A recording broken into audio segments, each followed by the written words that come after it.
நடிகர் திலகம் சிவாஜி கணேசன் அவர்களுடைய வெற்றி திரைப்படங்களின் வரிசையில் 1962ஆம் ஆண்டு வெளியான அற்புதமான திரைப்படம்னா படித்தால் மட்டும் போதுமா.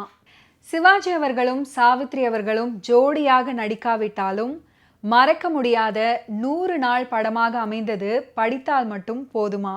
1962 தமிழ் புத்தாண்டு வெளியீடு. கோடையில் சாவித்திரியின் நடிப்பு குளுமை அப்படின்னு பத்திரிகைகள் பாராட்டி எழுதியிருந்தாங்க. சிவாஜி பீம்சிங் கூட்டணியில பார்த்தால் பசி தீரும், படித்தால் மட்டும் போதுமா ரெண்டுமே 100 நாட்கள் திரைப்படம். தொடர்ந்து ஒரு நடிகரும் இயக்குனரும் பங்கு பெற்ற 5 படங்கள் 100 நாட்கள் ஓடி வெற்றி பெற்றதுடன் அவற்றில் 3 படங்கள் வெள்ளி விழா படமாகவும் அமைந்தது.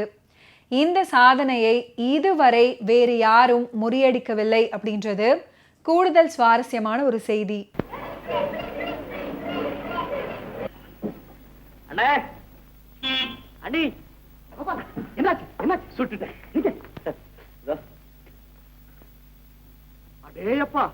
ரொம்ப பெரிய சைஸ். அண்ணி நீங்களும் போய் பாருங்க.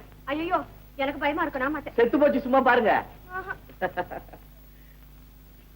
இந்தாங்க அண்ணனுக்கு பிடித்தமான பழம். என்ன சீதா பழம்? எனக்கு ரொம்ப பிடிக்கும். எனக்கு தெரியுமே.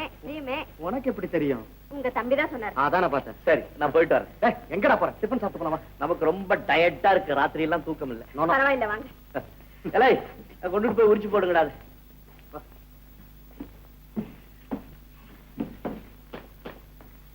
இத வேற கையில வச்சுட்டு போய் குளிச்சுட்டு வர. குளிக்கிறதா? குளிக்கிறதா இருந்தா வேற டிரஸ் வேணுமே. ஏன் சார் நம்ம டிரஸ் போட்டுக்க மாட்டீங்களா? உன் டிரஸ் எனக்கு கொஞ்சம் பெருசா இருக்கும். பரவாயில்ல, குழுவுக்கு சௌரியமா இருக்கும். தயாரா இருக்கு. வந்துட்டேன்.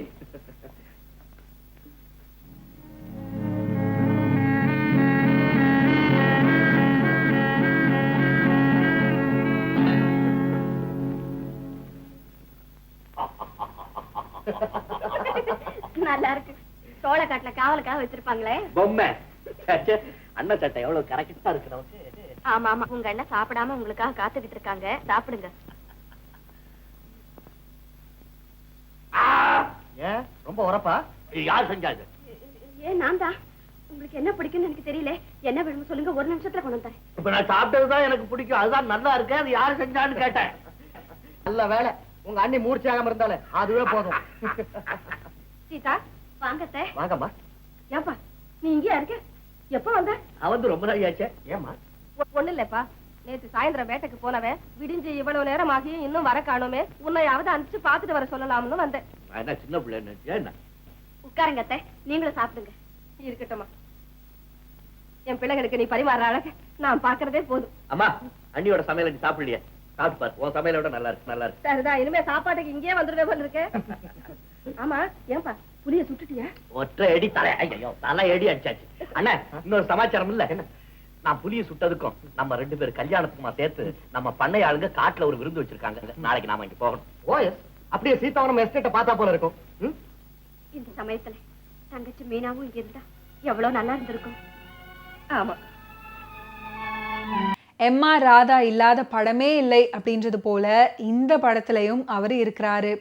கல்யாண புரோக்கர் கைலாசம் அப்படின்ற நல்லவர் வேடம் அவருக்கு. படத்துல எல்லோரும் நடித்த போதும் சிவாஜி அவர்களுடைய நடிப்பே படம் முழுவதும் வியாபித்திருந்தது. அண்ணனிடம் பாசத்தை காட்டும் போதும், தந்தையிடம் சுடு சொற்களை கேட்கும் போதும், மனைவியிடம் அவமானப்படும் போதும், இறுதியில உண்மை தெரிந்து வெடிக்கும் போதும் தன் நடிப்பால் உயர்கிறார் நடிகர் திலகம். நான் கவிஞனும் இல்லை நல்ல ரசிகனும் இல்லை பாடல்ல அவர் காட்டும் பாவனை அருமை.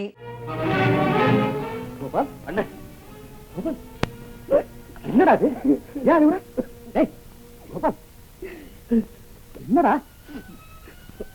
நீ எனக்கு யார்?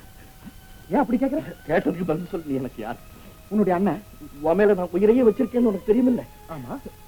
உன் உடம்புல ஒரு சின்ன எறும்பு கிடைச்சா கூட என்னால அதை தாங்க முடியாதுன்னு உனக்கு தெரியுமில்ல? தெரியும். நான் இதுவரைக்கும் உன்னுடைய இஷ்டத்துக்கு விரோதமா நடந்திருக்கேனா? இல்ல. என் மனசுல ஒரு சின்ன விஷயம் தோணுனா கூட அதை வந்து நான் சொல்லியிருக்கேன்ல.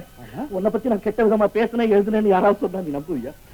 நீயே நினைச்சாலும் நான் நம்ப மாட்டேன். ஆனா அப்பா சொல்றாரு உன்னை பத்தி நான் கெட்ட விதமா மொட்டை கெடுத்து சேர்ந்துறேன். இதப்பா, யாரோ ஒரு அயோக்கிய உன்னை பத்தி தவறா மீனாவோட அப்பாவுக்கு எழுதியிருக்கான். மீனாவை கல்யாணம் பண்ணிக்கிறதுக்காக நான் தான் இப்படி எழுதியிருக்கேன்னு சொல்லி ராபகதூர் இந்த கடுதாசிய கைலாசத்துக்கிட்ட கொடுத்து அப்பா கிட்ட அனுப்பிச்சிருக்கேன். அப்பாவும் இந்த உண்மை நினைச்சு என்ன அடிச்சுட்டேன். என்ன அடிச்சுட்டாரா? அப்பா அடிச்சதை பத்தி கூட நான் கவலைப்படலாண்டி. ஆனா அண்ணனை பத்தி நான் தப்பா எழுதுறேன்னு சொல்றாங்களே, அதை தர என்னால சகிக்க முடியல. எங்க அதை கொடுங்க. என்னங்க கல்யாணத்துக்கு முந்தி நீங்க என்ன பெண் பார்க்க வந்துட்டு போனதுக்கு அப்புறம் உங்க தம்பியை பத்தி இதே மாதிரி ஒரு மொட்டை கடிதாசு எங்க அண்ணனுக்கு வந்தது. அப்படியா? ஆமா, அந்த கடிதாசுல இருந்த அதே விஷயம் தான் இதுலயும் இருக்கு. பேரு தான் வித்தியாசம். அதுல உங்க பேர் இருந்தது, இதுல இவங்க பேர் இருக்கு. உங்க ஒத்துமையை கெடுக்கணும், நம்ம குடும்பத்துக்கு கெட்ட பேர் உண்டாக்கணும்னு யாரும் திட்டம் போட்டு செய்திருக்காங்க.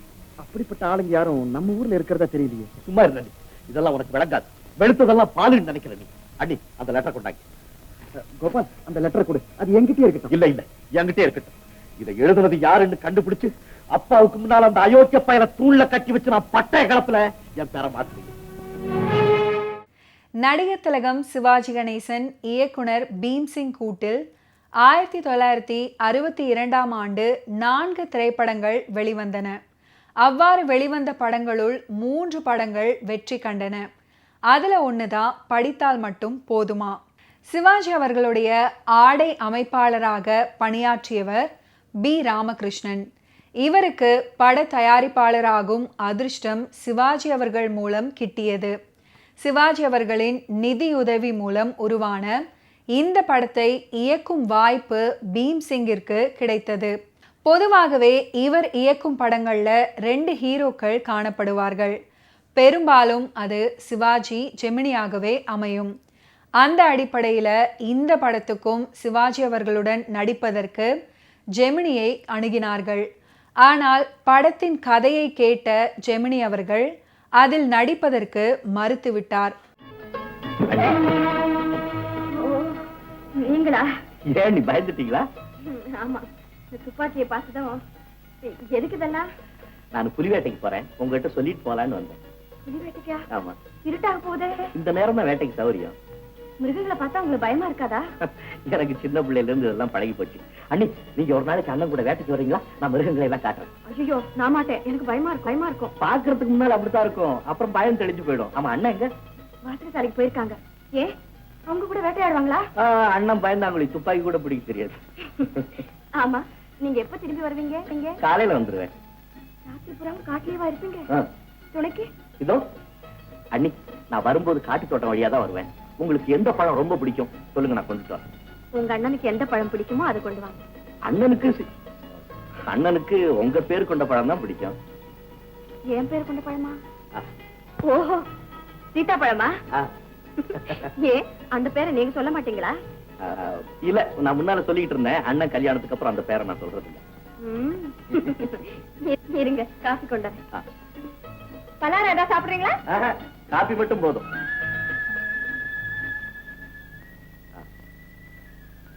என்ன அன்பு, என்ன அன்பு. எனக்கு கிடைச்ச 2வது தாய். இந்தாங்க, சாப்பிடுங்க.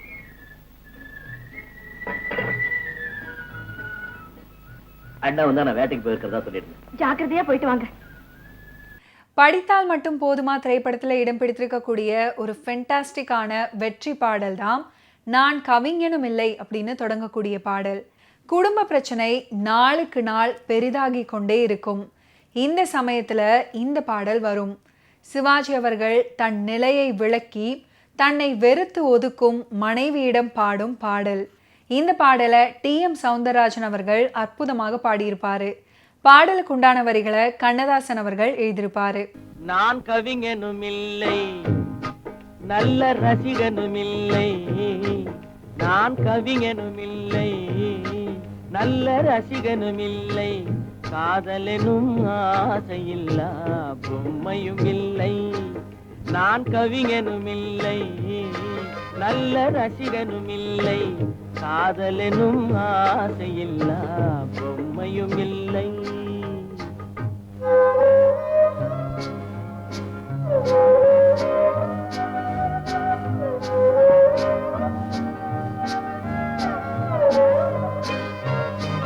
இரவு நேரம் பிறரை போலே என்னையும் கொல்லும் துணை இருந்தும் இல்லை என்று என்று போனால் ஊர் என்ன சொல்லும்?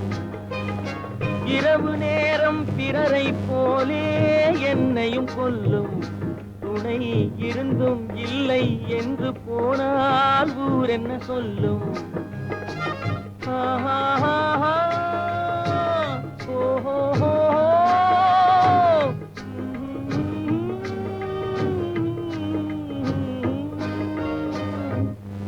நான் கவிஞனும் இல்லை, நல்ல ரசிகனும் இல்லை, காதலெனும் ஆசையில்லா உண்மையும் இல்லை.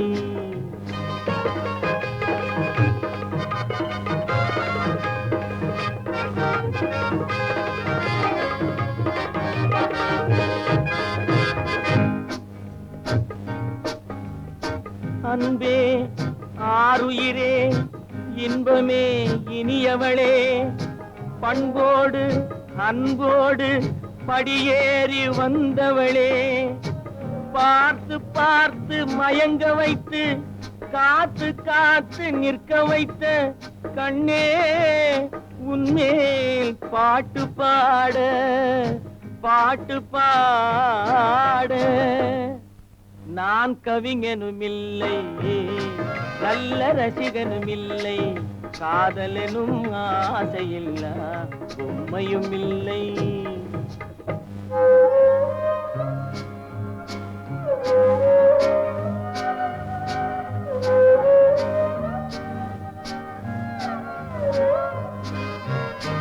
காட்டுமானை வேட்டையாட தயங்கவில்லையே, இந்த வீட்டு மானின் உள்ளம் ஏனோ விளங்கவில்லையே. கூட்டு வாழ்க்கை குடும்ப வாழ்க்கை புரியவில்லையே, கூட்டு வாழ்க்கை குடும்ப வாழ்க்கை புரியவில்லையே. நான் கொண்டு வந்த பெண் மனதில் பெண்மை இல்லையே. நான் கவிஞனும் இல்லை, நல்ல ரசிகனும் இல்லை, காதலெனும் ஆசையில்லா உண்மையும் இல்லை.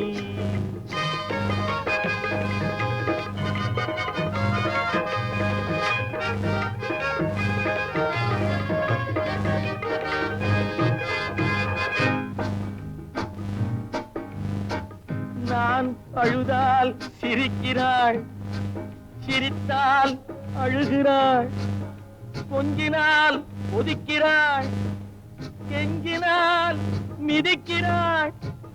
இருப்பதா இறப்பதா, அழுவதா சிரிப்பதா, அம்மா தாயே தாயே.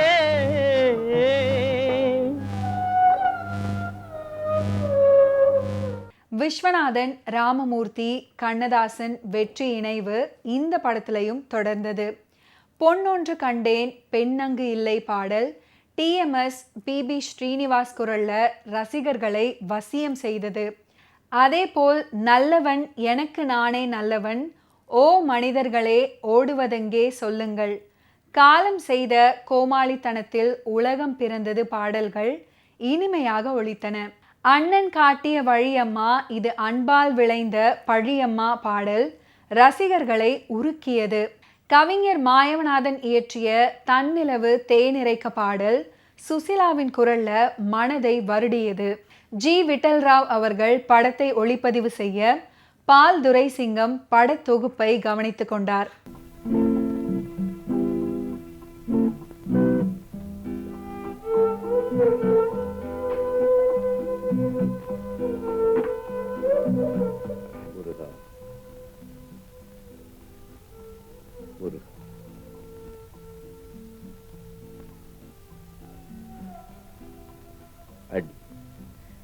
நீங்க நல்லா இருக்கணும்.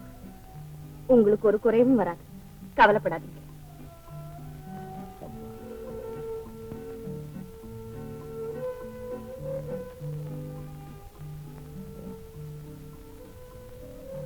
அண்ணி,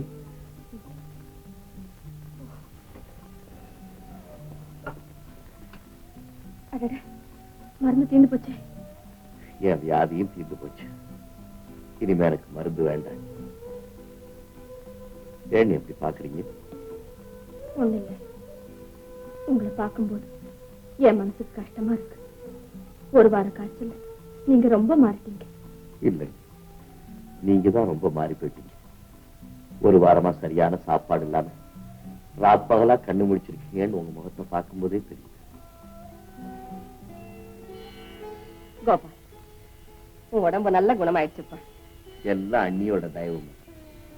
எனக்கு தெரியாதா என்ன? சீதா, உன் முகத்தை பார்த்துதாமா என் மனசுல இருக்கிற துன்பங்களை எல்லாம் மறந்து என் குமுறலையும் அடக்கி வச்சிருக்கேன். நீ மத்தவங்க மேல வச்சிருக்கிற அன்பு, உனக்கு தெரியாமலேயே உன்கிட்ட இருக்கிற சிறந்த குணம், இதுகளுக்கு பரிசா உனக்கு என்ன கொடுக்கறதுனே எனக்கு தெரியும். அம்மா, அந்த பீரோவில் இருக்கிற வைரமாலை எடுத்துக்கொண்டு அந்த அண்ணிக்கு ஆகட்டும்பா.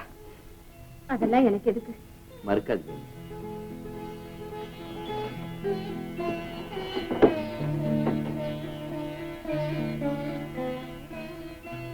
இந்தம்மா வேண்டாத்தே. மீனா வந்ததுக்கு அப்புறம் அவளுக்கு குடும்பம். மீனா அவ வந்து கோபாலோட குடும்பம் நடத்துற மாதிரி இருந்தா வைரமாலை என்னம்மா வைடூரியமாலையே செய்து போடலாம். அது போட்டு பார்க்கக்கூடிய பாக்கியம் தான் இந்த கண்களுக்கு இல்லை. என்ன சொல்றீங்க சீதா? கோபால் படிக்காதவன், அவ புருஷனா இருக்க தகுந்தவன் இல்லையா? அவனை ஏமாத்தி கல்யாணம் பண்ணிக்கிட்டான். அதனால இனிமே இங்க வரவே மாட்டாள். கோபாலோட அப்பாவும் பிடிவாதமா இருக்காரு. அவங்களும் தானா பொண்ணு அனுப்புற வழிய காணும். நான் ஒருத்தி என்ன செய்வேன்? கல்யாணமாகியும் பிரம்மச்சாரியா இருக்கிற என் பிள்ளைய பார்த்து பார்த்து வேதனைப்படுறேன். ஓகே வியூவர்ஸ், இன்னைக்கு நிகழ்ச்சியில் நடிகர் திலகம் சிவாஜி கணேசன் அவர்களுடைய ஃபிலிம் கெரியரில் நடந்த பல இன்ட்ரெஸ்டிங்கான விஷயங்களை நீங்கள் பார்த்து தெரிஞ்சிருப்பீங்க. மீண்டும் அடுத்தடுத்த எபிசோட்ஸில் சந்திப்போம். நன்றி, வணக்கம்.